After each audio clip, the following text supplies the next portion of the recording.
Welcome back to the channel, everyone. Today I'd like to quickly check in with you not on the car specific topic, but on the dash cam specific topic. We spoke earlier about the dash cam and I expressed my opinion of why I think everyone needs one in Australia, on Australian roads, on any roads, to be honest with you, on Australian roads full of bogans, people turning without indicating, motorcyclists pulling right in front of you.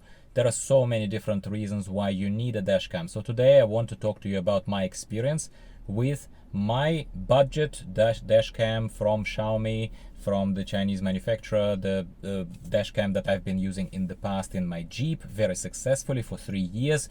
This one is a different model of the same dash cam, but it's still the lineup of that basic dash cam without a screen, just a small, nice little neat placement here that I was quite a big fan of.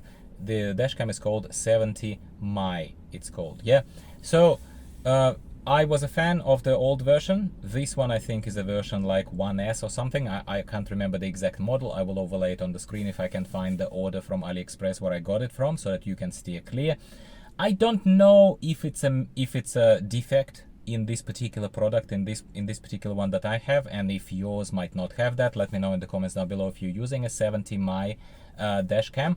But this particular one has always been a bit dodgy. So pretty much ever since I recorded that first video of unpacking that dash cam and installing it and talking to you about how I think one needs it, ever since then it was doing the weird stuff. And by weird stuff I mean mainly talking to itself, taking photos, taking videos and stuff like this. And no, I don't think that it's spying on on behalf of Chinese government. Let's please not go there. I'm sure there will be some trolls that will try to take a stab at that. Let's have a giggle together. But if you're trying to get too serious on this topic, oh, it's a Chinese product, whatever, prepare to be banned. You've been warned. Only one warning. I'm not even doing warning shots around here anymore. My patience is spent. Spent. Okay, so don't buy 70 Mi cam. And I am again going to overlay it on the screen. Don't buy this model is what I'm going to say to you. Plain and simple. Don't buy it. I'm going to update the old video too. Not obviously what I recorded already, but the description. I'm going to remove the link. Why? Because so far from what I'm seeing, other than its obvious price benefit, like it's definitely a budget cam, it's not going to get you out of pocket, and its placement, it's certainly not a bulky thing with a square screen right here in front of me on this already, one would argue, relatively limited amount of space, amount of window in front of me, yeah, amount of glass. It's nice and neat. That's a benefit. But it, for some reason, activates randomly, detects the emergency situations that are not there. It films emergency stuff like started recording emergency video. Why? The amount of times it happens, it does it every second time the car basically departs. And I think if I had to say a pattern, if you parked in front of a wall, as we often do in the garage at home, in the car park, Woolworths car park, something, if you start the car and it sees the wall in front of you, it starts recording emergency video immediately. It thinks that you're running into a wall or something. I don't know. I have to make assumptions here because nobody knows what's the logic inside of those little electronic brains. Additionally, what started happening not that long ago is that the camera started turning off after a while of driving. So it comes on when the engine comes on. It turns on, like does its bleep, like it comes online basically. It turns on, the recording evidently starts, the SIM is there, the SIM has space and it should be overwriting videos on the SIM anyway. That can't be a problem. Then I'm driving for, I don't know, maybe 10, maybe 20 minutes, maybe 10, maybe 20 minutes. And after those 10, 20 minutes, not during one of those falsely detected emergency situations, just out of the blue, just in the middle of the road, yeah, it would just do the do-do-do-do-do, like as if it's powering down, as if the power is cut to it. And it just obviously turns itself off. I don't know if it's the lovely Haval electronics again playing up. In addition to lane keep assist and all this rubbish, I don't know what to think. I don't know what to think, okay? I don't know if this very conveniently placed a USB port that I've been using all along for powering of this camera, if it suddenly decided to start cutting off power after a while. I have no idea. The cable has not changed. I have checked that it's still plugged in. Obviously, you do these kind of things, like obvious things. I don't know what causes it, but I can tell you that at the moment I am inclined to not put it on Haval. I'm inclined to put it on the camera because it has been doing that other dodgy stuff. So it's kind of one dodgy thing, another dodgy thing now. I'm basically not a fan. As you see right now, me filming it, I have it unplugged simply because I didn't have time to properly remove this.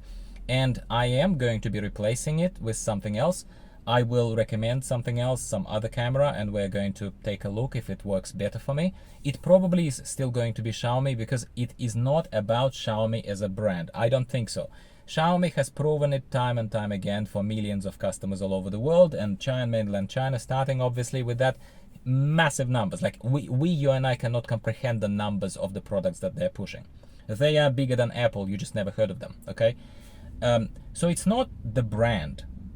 And it's not the cheap product. I had a cheap product before in my Jeep, it was fine. It must be this one is a bit dodgy, maybe this particular model is a bit finicky, I have no idea. But yeah, I would probably, they did not lose me as a customer, Xiaomi, as far as a brand, as far as me never ordering another dashcam or some other product from them because this dashcam seems to be glitchy. No. I am going to go through the full cycle of changing the cable completely. No, I haven't done it, but I had no reason to believe that this one broke suddenly because it's been here pretty much since the install, and these new things started happening with the disconnect, started happening only recently. And I'm gonna keep you updated, especially if you're interested. If you have particular recommendations of dashcams that don't cost an arm and a leg, and you think that the brand is better and all of that kind of stuff, because I heard horror stories of your dealers trying to install dashcams for you for an extra $1,000. Don't even get me started. That's the stupidest thing you can do. I have always ordered these things online and they've been fine. And I'm okay to pay not a 60 Australian dollars. I'm okay to pay 100. I'm okay to pay 150. But no, I don't want to pay extortionist amount for a 4K camera. For what? I'm not an Uber driver. I don't drive enough and I don't produce content that's based on the dashcam footage enough. If I was, of course I'd invest into a better one, but this one is just an emergency parachute in case I need to, you know, prove that I wasn't in the wrong when somebody reversed into me or something else happened. So that's it. It's a quick video, doesn't have to be very long, doesn't have to be very ranty.